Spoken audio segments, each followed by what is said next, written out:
Hello everyone, welcome to my Liza P first look. I played about an hour of the game, so I'm basically going to go over what I experienced within that hour and just give you a little bit of a overall view and impression that I got of the game. First off, this game I would have to say is a Dark Souls slash Bloodborne hybrid kind of game. It is a game that came out early on Game Pass on the 18th rather than the 19th. It was supposed to be out on the 19th, but whatever reason, they put it out early, and that's okay. I was excited to play it. This game's made by Neowitz Games. It's a game developer company based in South Korea. The story basically follows the lore of Pinocchio. And you start off the game waking from a chair, and there's a woman named Sophia that guides you from the get-go, telling you to go to Hotel Krat so that she can explain everything to you. You pick up a lamp with none other than this game's version of Jiminy Cricket, who is a guide puppet that resides in a lamp. And he pretty much serves as a light to guide you through the dark places. So yeah, that's the game in a nutshell. As far as the story, this is only the first hour, so I'm sure there's obviously a lot more to it, and I hear a lot of good things about the story, so I'm excited to find out what goes on later in the game.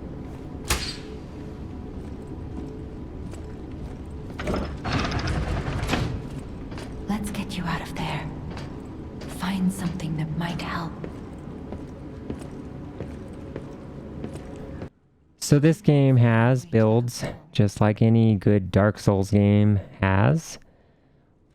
This game has a dex build, aka technique build, which is the quick and nimble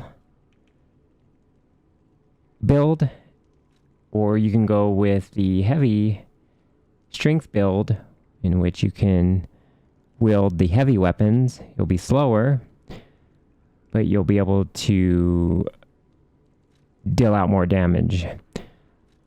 Or you can go with the power and speed build, which is a balance build where you have the best of both worlds. I have to admit I went with the heavy build because I heard it's a little bit easier than the technique build. I'm not going to lie. I'm okay at these games. So the controls consist of the R stick, where you click down to lock on, and then you can also use that same R stick to switch targets.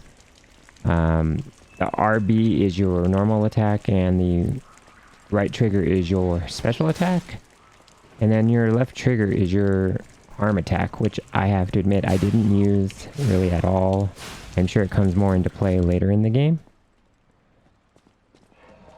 You use the B button as your dodge, and you use your LB button as your block.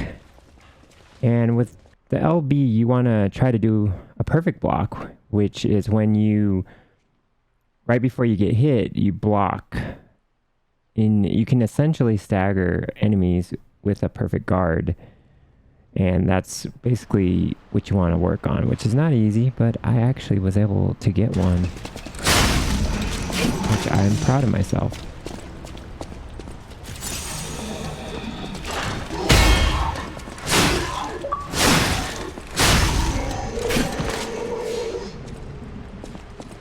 So the unique thing with Liza P is that you have weapons that are pretty much divided into blades and handles. You can attach any blade with any handle. And in addition, each handle and each blade have their own fable art, which you use a certain amount of fable slots. And you charge these fable slots by attacking enemies with weapons. And so you see that Liza P is more offensive centric like Bloodborne in that you want to attack often so you can refill pulse cells and fable slots. And to do that, the way you use your arts is you use Y to use your blade fable arts. And to use your handle fable arts, you use Y while guarding. And then you'll use these when you see that your enemy has a white outline around their health bar. And you'll want to either use, like I said, the fable arts or hold RT for a charge attack to basically finish your enemies. And then you use an RB attack to fatal attack an enemy. In this example, I used a charge attack because I did not have my fable arts charged.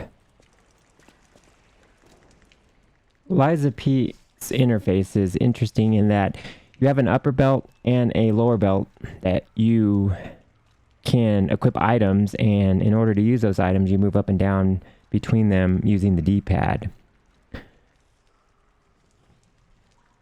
Your health is essentially pulse cells that are used to recover your health. Then you have your Fable Catalysts that serve as Fable charges. These supplement your puppet abilities.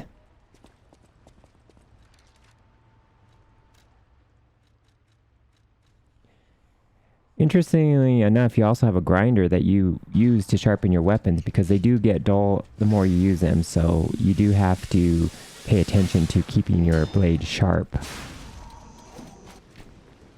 Stargazer points are your save points in this game, where you level up by spending Ergo, this game's currency, just like souls are your currency for leveling up in Dark Souls. Your Stargazer points also act as a place for accessing your storage, making them pretty handy.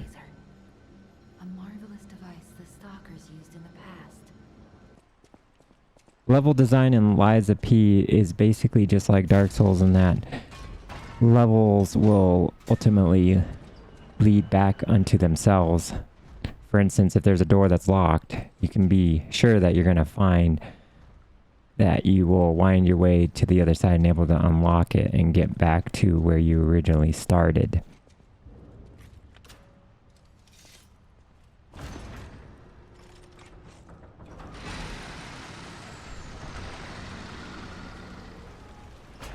The look of Lies of P is pretty good. I wasn't blown away. It looks nice enough, but I think a lot of people say it's very beautiful, but I don't think it's that remarkable.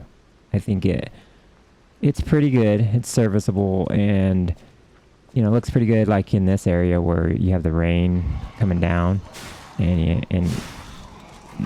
it does look better here. But in the earlier parts, it looked a little bland. So your mileage may vary on the graphics, but it's not that important or a deal breaker for me. I still really enjoyed the look of it. Nonetheless, the style of it was more important than the actual graphic fidelity. Oh, and lastly, I didn't really go over the music, and so far, the music's okay. I haven't really run into a lot of music. It's only, like I said, only an hour into the game, so the sound was pretty good.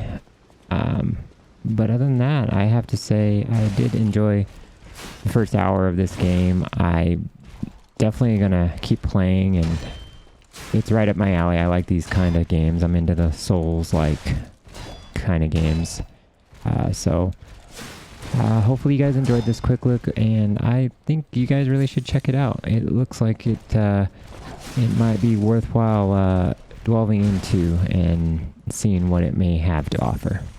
Alright guys, I'm going to let you go. Be sure to like and subscribe if you like this content, and you have a wonderful day. Bye.